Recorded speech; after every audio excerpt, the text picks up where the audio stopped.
area code 718. 718 area code. You are live and on the air. New York. Yes, this is Anita Martin. Hello, Anita. Ms. Martin, how are you? It's Dr. Martin. I am great today. I'm sorry, Dr. Martin. How are you, man? Yeah. Very good. I've been listening to your radio show. It's really great. I like the way it's going. And I just want to make that comment. But I want to answer the question, do you need more than love to create a great relationship? And I think love is all you need if you define what your love is for each other. As Monica was saying, there's some things, trust.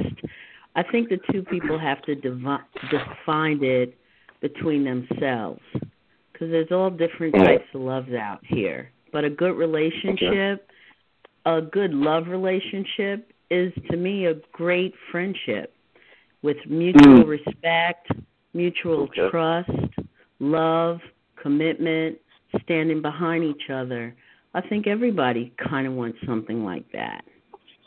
Let me ask you a question, Mrs. Martin. Mr. Martin, thank you very much for calling in. I greatly appreciate it. Let me ask you a question. You went off, you kind of gave a couple things. You said trust, commitment. There's a couple of them I'm leaving out. Are those, is that like your top five? Is that your top five, I would say? What would you say your top five is? I'm asking for a reason.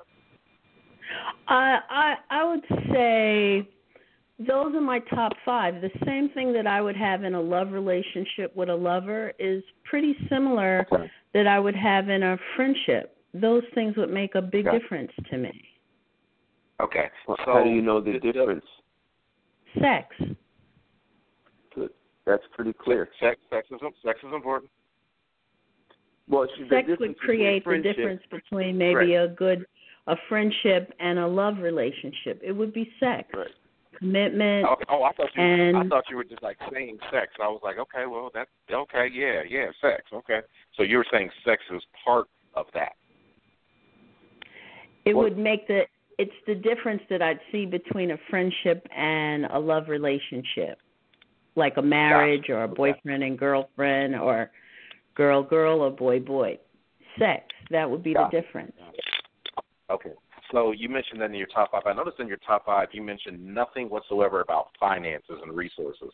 Was that deliberate, or was that just kind of an omission, or what?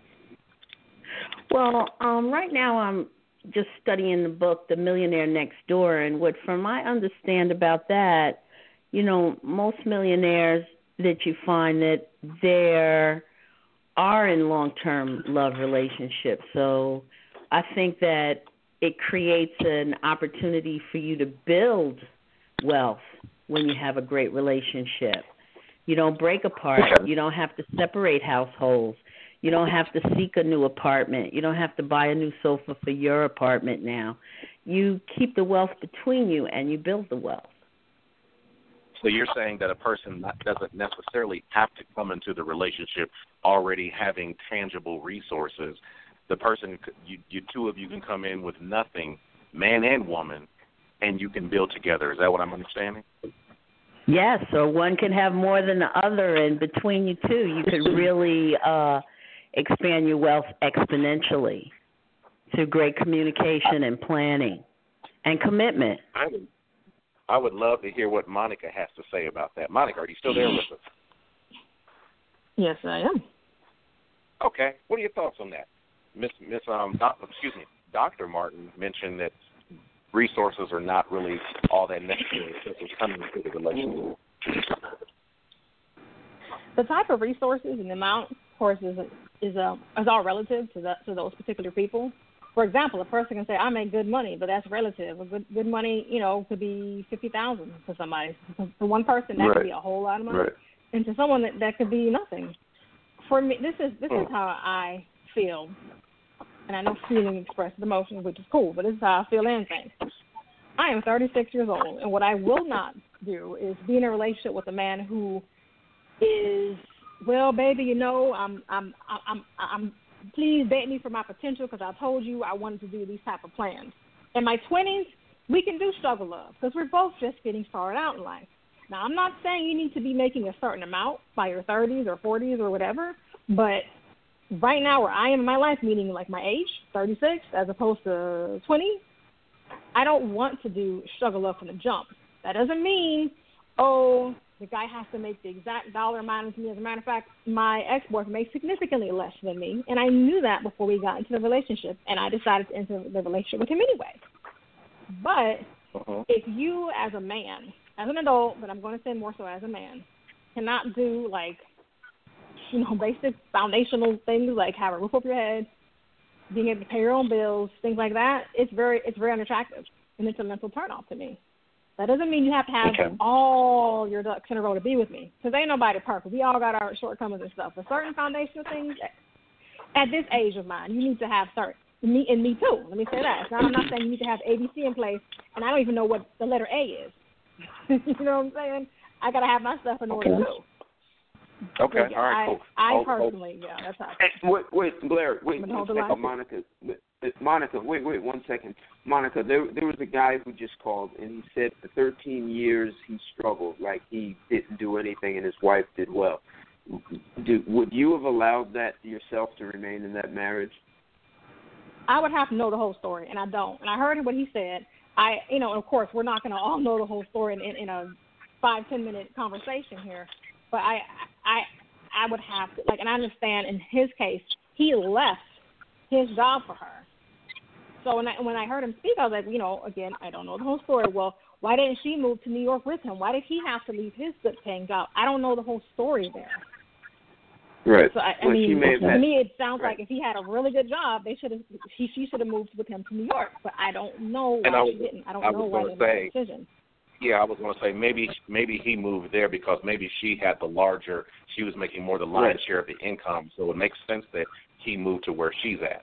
It's my theory. Right, exactly. Right, she had an offer. And I know he did say, she has always made more, or I don't know about always, but she has been making more than him. Again, I don't know the whole story. From the surface, it's like, wow, 13 years. I don't know what kind of. I don't know if he had like odd jobs in the 13 years. I don't know if he had steady.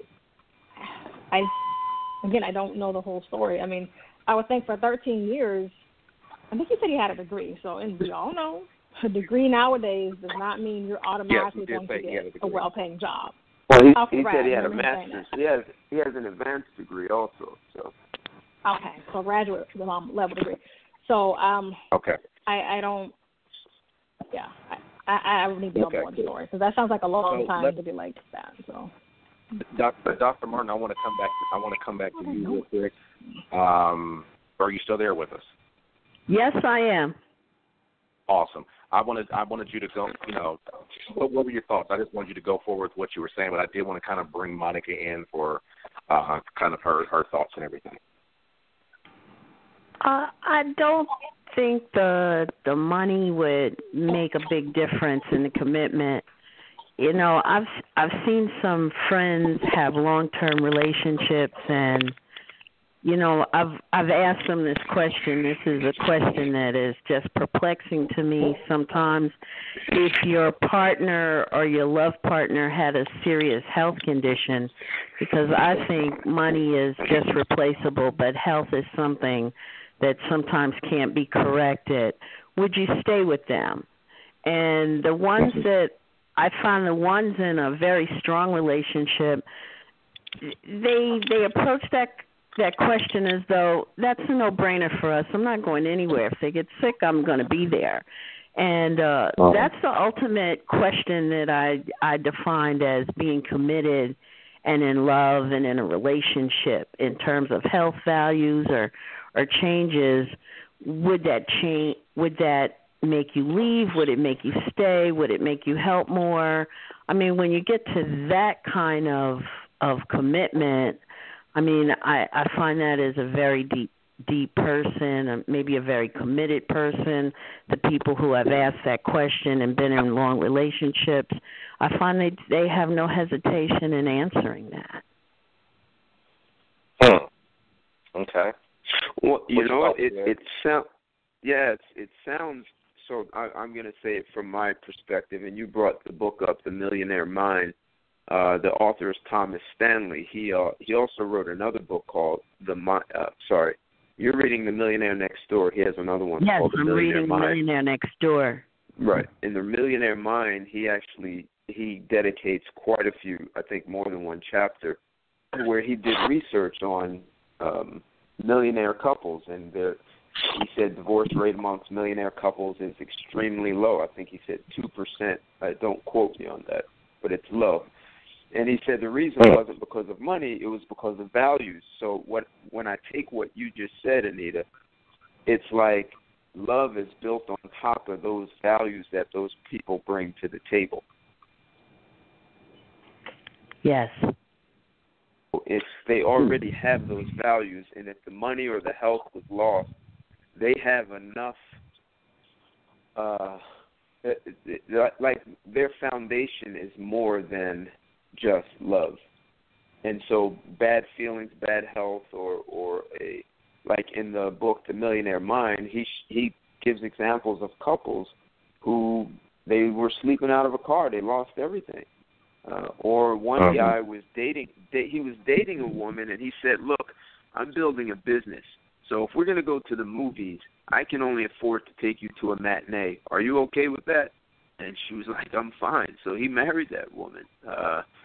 A story, a guy people don't know a lot about is John D. Rockefeller Sr., and they say he was the first billionaire here in the U.S., but people don't know how frugal he was, and his wife held the same values. They had several daughters, I think like 3 or 4 daughters at first, and every daughter, even though he had a ton of money, received hand-me-downs. They did not go out and buy new clothes for each child. And then when they had a son, the son took the hand-me-downs from his sisters, and there were pictures of him as a boy wearing a dress because they refused to spend all this money. And when it came time, they bought a bicycle. They bought one bike for 5 children, and they had to share. And they were already millionaires. They could have bought whatever they wanted. But it was those kind of values that he and his wife had held in common. So even when it came to a time he almost filed bankruptcy and lost everything, his wife was right there. So right there, cool. Ted, do me a favor and hold on for just a minute. I'm gonna try to take one more call. Can I do that real quick? Sure. Thank you, my friend. All right. We have area code 407. 407. You were live and on the air. Go right ahead. 407. Going once. Going twice. Nah, they're just listening. All right. So, ladies, are you still there? Yes. Yes, I'm still on the line. Okay. Awesome. So, yeah. So going all the way back and everything, do you think that men, when you look at the title that we have for the topic, do you need more than love to create a great relationship? Do you think that men, I don't know that men look at it, because men generally, as a rule, are more logic based. As a rule, we're usually about, there's an old saying that women fall in love, men walk in love, and for men, for men, and I know for myself, and pretty much most men I've ever talked to, if the finances and everything ain't right, bump the love. It's got to be right, because I know that I'm going to be taking on the majority of whatever it is that we do. I'm going to be taking care of the bills. I'm going to be taking care of. I need to be able to take care of my wife. So, do you think that love at all factors into what men are looking for? Maybe I'm not understanding. Maybe I'm phrasing the question wrong. Do you think that men kind of look at love as being part of it, or is it just like, yeah, my finances are ready, okay, so now I'm ready to marry, and love is just kind of like a distant afterthought? What are your thoughts on that?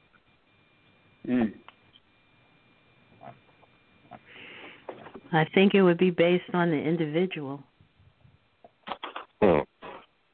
What are your thoughts, Monica? Mm-hmm. I think that for men, for smart men, a man who's like for real, legitimately wanting to marry the right woman for him, not just any woman because I'm supposed to get married and that's what I'm supposed to do. No, Well, if the man I feel the man who's legitimately looking for the woman that's right for him, he's gonna make sure his finances are in place first. He's gonna make sure he's established or whatever that means to him in his career before he takes on the responsibility of a wife and the responsibility of a family. But love should be, it should be someone who he loves, not like an arranged marriage where, this is what we're supposed to do. Like, it needs to be someone who loves. But before he falls in love, he's going to make sure his house, figuratively speaking, is in order first, and whatever that in order means to him. Yeah, to me, that's only smart. It isn't even wise to even think about, a marriage situation if your finances are in disarray. If you're I don't know if there's really any sort of, numerical number that you look at and say, once I hit this number, everything's going to be fine. Everything's going to be copacetic. Yeah, it's all relative. But I do think that you have to understand the magnitude of what you are really taking on when you think about marriage. We get, me and Ted, we did a show, I think it was one of our first shows, and I think you were the one that actually brought up the point that, the whole idea of marriage and the whole idea of getting a ring and the whole, fantasy behind it is really kind of a very new phenomenon. Because if you go back about 100 years, marriage was about legacy. It was about royalty. It was, hey, you got, a whole bunch of livestock a whole bunch of land and acreage, and I've got livestock. Let's put this together and let's make this happen. We can actually build an empire here. Only probably, I think, around the beginning of the 1900s, if I'm not mistaken, did marriage take on this. No, it's a little before that. So was it before Blair, that? I know you more. I know you know more about it than I do. Yeah, 1850, about 1850 is about where it started to change, and it started to change because of a book written in 1819. The book is called La Belle. My French is bad, but La Belle Dame Sans Merci by a guy named John Keats, and he wrote it in 1819. It was a novel. It was a love story, and after people read this love story, it caught on and started to shape society and the culture. So before that, exactly like you said, Blair, if I own 100 acres and I have a son and you have a daughter and you own 100 acres, they're coming together and they're now going to have 200 acres, and then their children are going to maybe marry a child off to someone who has cattle, and they're going to have 200 acres and a cattle, and someone else is going to marry the kids off to someone who has a bottling, makes Coca-Cola, and then they'll marry someone who makes a bottling company, and they'll have an empire. And they'll have generations of wealth building, and that has been lost because that book gave people a whole different idea about marriage and marrying for love. Before people came together, and it really was something that was bigger than love. The people loved one another. They depended on one another, except the idea of getting a divorce could, one, shame the family, two, putting together 100 acres and 100 acres, you're breaking up a legacy. You're breaking up legacy building. So this is a very new phenomenon. And then you look at De Beers in the 1920s making the diamond a woman's best friend. So this is all recent phenomenon. Right. And we're that's a big one right there. We're still experimenting. And you could say for thousands of years, the parents are the ones who influence who you would marry, which in some ways you can logically see that because your parents would have seen, let's say they were looking at two families, and they would say, that family, I'm against it because the father was a drunk or he cheated or, they didn't have the best environment. This family is better, even though financially they're equal. We think it builds a better future, and you'll have the kind of economic wealth that will give you a great lifestyle. So we're trying something new. We're trying something very new, and we're stumbling with this. Right. Because, I've mentioned to a number of women, and I just kind of threw the question out there. I said, would you ever be open to the idea of an arranged marriage? And you would have acted like I asked them the strangest question, like, arranged marriage? You mean this? And it's like, well, that's kind of the whole concept of how marriage really was back then. It was about your family kind of made the decision and trumped any sort of love or any sort of feeling that you had for an individual. They basically said, here's what we're going to do. We have, and I don't know the names back then, we have the Johnsons and we have the Clarks. And the Johnsons and the Clarks are going to get together because now we're going to really have something. And that was how marriage was back then. And I don't necessarily know if it'll ever go back to that, that whole model and template or whatever. But I do think there is something to be learned from that because, like you said, Ted, we've gotten way far away from that. I mean, we're way down the road away from the idea of marriage being about the idea of it being about legacy. Because now, like you said, most people are, if you're not mentioning love and throwing roses off the balcony, people ain't really. They don't think that, they don't think the love is there. And it's like, but if you're doing that and you ain't got but $6 in your bank account, what are you building towards? Or at least a plan to do it and the commitment to make it happen.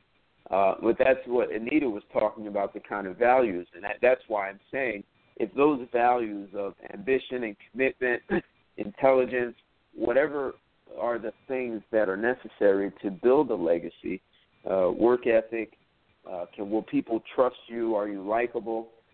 If none of that is there, then what are you putting love on top of? And it's like you're just depending on love to carry the show.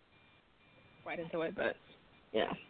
I asked Dr. Martin what were her top 5 things that are important as far as relationship. What is as far as looking into marriage? What would you say would be your top 5? I would say a man's leadership abilities, a man's relationship with the Lord. Yeah, I mean, I need you to be a leader. If you are a hell of a leader, I will follow you all day.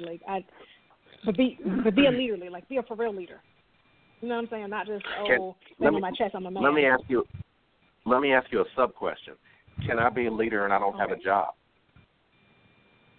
Can you be a leader and not have a job? You can. I would have to. Okay. You could be between jobs. Maybe you're doing an internship to get you a job. I don't know what the situation is, but you can.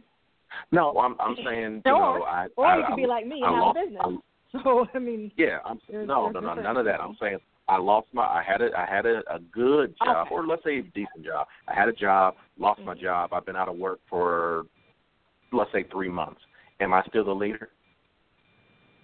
Yeah, you can still be the leader. You said 3 months, not 30 years. So. Okay. No, if you had to work that long, you need 3 years. You need to 3 years. reevaluate some things. That was a little exaggerated. Sorry, guys. Okay, you said 3 you need months. to reevaluate some things if you had to work that long. So yeah. Okay, cool. Yeah, no. I'm sorry. I interrupted. I interrupted your list. You was on the flow. Okay. First thing is leadership. All right. Go ahead. Number 2. Yeah, leadership. Really number 1 needs to be your relationship with God. So then leadership. Number 2, I would say. Number 3, how compatible we are. Finances is also a very important one in the sense of how is your how financially educated are you? Mhm. That's really important to me. Do you make a lot of money and spend a lot of money? Do you make little money and spend little? How financially literate are you? That is super important to me. Okay. A mate that's very financially literate, and also or learning to be financially literate, because we're always learning, right? And also a person who's somewhat health conscious.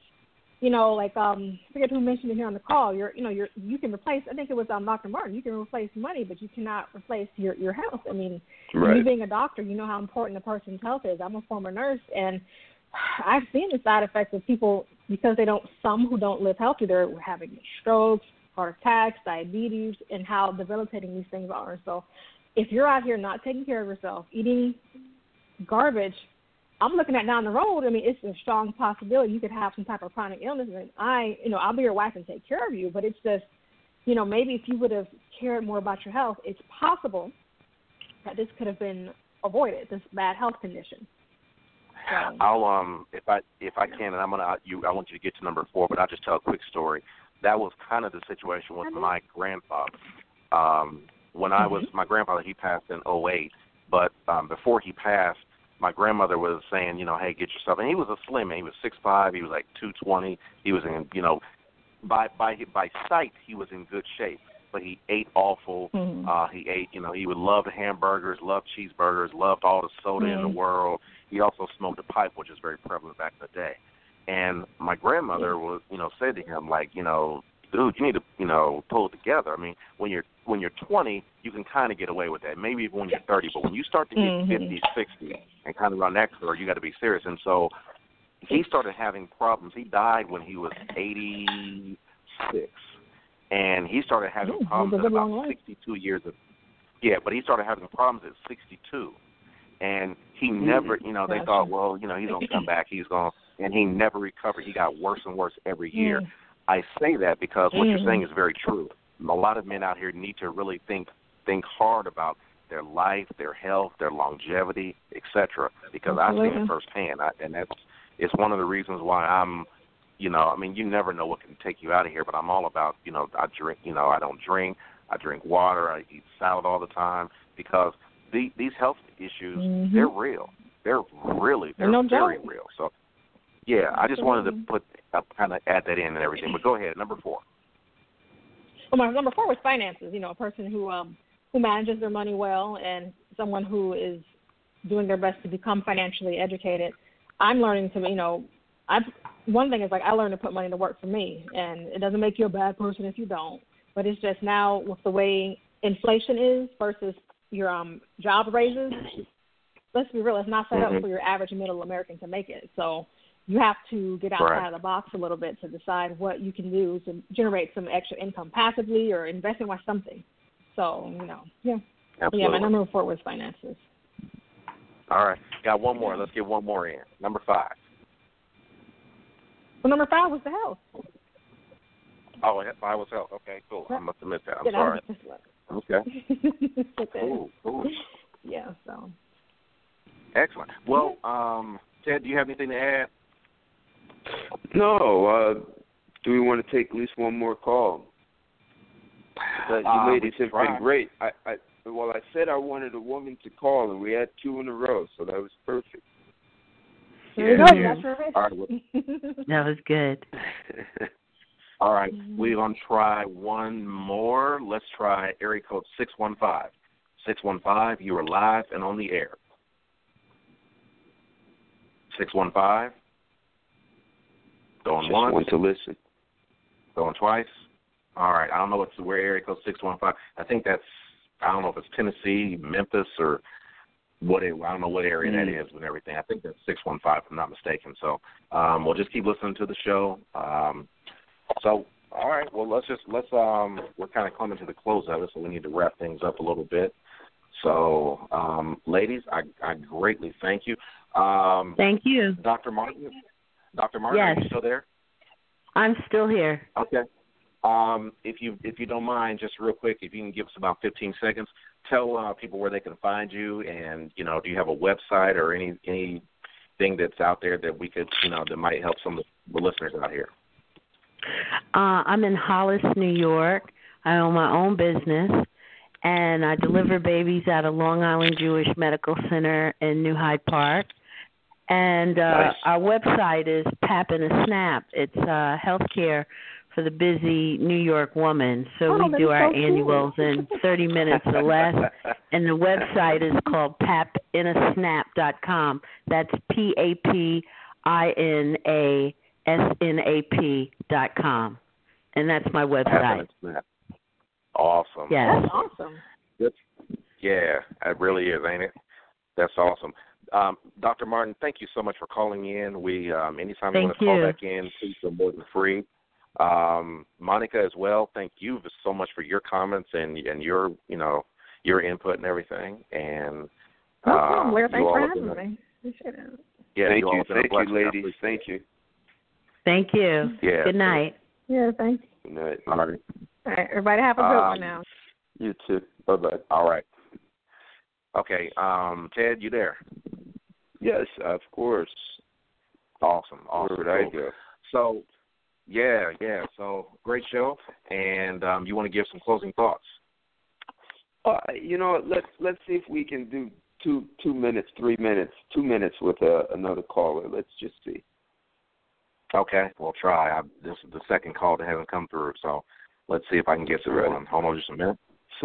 All right. Some of them just want to listen. We've got area code 407. 407, you're live and on the air. Is that the one? 407? Oh, no, that's a different one. That was 615, right? Yeah, 407, going once, going twice. All right. Okay, so we get them all. So, okay, cool. So, yeah, that was an excellent show, man. It was, and so the one question I didn't address is, how do people know it's love, or really, like, what is love? Because Hollywood has done a great job of telling people, giving people images. You could say it's advertising. One thing that advertising does is it repeats its message over and over, and Hollywood has done a great job of repeating the message of what love is. It's a certain kind of music, it's roses, it's romantic dinners, it's boy meets girl, boy loses girl, then he gets her back, he does all these things that are romantic, except people really don't get to see what it actually took to make that relationship work, because in 90 minutes you don't see how they went from hello, how are you, to this extraordinary love affair. And I think sometimes that may shape people's expectations. I know a woman who has a niece, and her niece is a teenager, and her niece had sex for the first time, and the woman I know, her niece said to her, "Hey, Auntie, I was really disappointed." And she's like, "Why?" Because basically the sex that she had for the first time wasn't like what she saw in the movies. It really missed the mark. So it was a guy who was her age, and clearly, he didn't know how to make the romantic scene from the movies, so she was disappointed. And so I think just Hollywood has shaped people's idea of love. And what, Anita, Dr. Martin was talking about is having these kinds of values that serve as the foundation, and love is built on the top of that. But if you're looking for love to create the relationship, it's as soon as you have a list of "I love you because you're handsome, or you're sexy, you're beautiful, you're smart, you're funny, you have great money, you take me here, as soon as maybe one of those or two of those things come off the list, then does that mean I no longer love you? Right. And I know people say they have unconditional love. I think that's a myth, and people really should stop saying it, because the first condition is you have to be a human being. And I don't want to sidetrack us too much, but there was a guy, Nikola Tesla. He wrote about this love affair he had with a pigeon. And I've told that to women, and they laughed and said, "So he had sex with pigeons?" Like, no, it was probably the closest to unconditional love, because he said he loved the pigeon and felt the pigeon depended on him as much as he depended on the pigeon. He didn't have to have a human being for unconditional love. So we have conditions like you have to be a human, you have to be a male or a female, you have to be physically attractive, you have to be compatible. So if we're honest and stop saying "I love you unconditionally" and say, "Look, these are my conditions," maybe it's easier to get to love, and maybe honesty is one of those things that is often missing. But maybe the biggest thing I think is missing is people are not really sure what they're building together. So when you brought up the point of love is this new phenomena, and before your parents arranged it, they arranged something that was bigger than just the two of you. So you were building something together, and we've lost sight of that because Hollywood has sort of created blinders that all you need is love. And I'll stop right there. Right. Yeah, all good stuff. Yeah, you're absolutely right. I think the thing, and I've told people this before, if you ask somebody what is it about me that you love, and they start naming things that you do for them, that's a problem. Because first of all, love is supposed to be it's supposed to be just a feeling. And when I ask people, and the reason why I ask the ladies about, what are your top 5 lists, generally when I ask most women what their top 5 lists are, you'd be amazed at the fact that most of them don't know. You say, well, what's the top 5 things that are most important? I mean, right now. And a lot of them have no clue. They, I want someone that makes good money. Say, well, what happens if he doesn't? You're not always going to be paid in this world. This is a different society we live in. Yeah, I mean, for the most part, you need to have a man who's about his business and handling his business. But if he's not, that doesn't mean that he's strength and value. It should not be. That shouldn't be how it goes. So, yeah, right. You're absolutely right. So, like I said, we're coming to the close of the show. Any shout-outs or any last thoughts you want to have, Ted, before we shut it down? No. Hey, thank you for all the listeners. Thank you for the callers.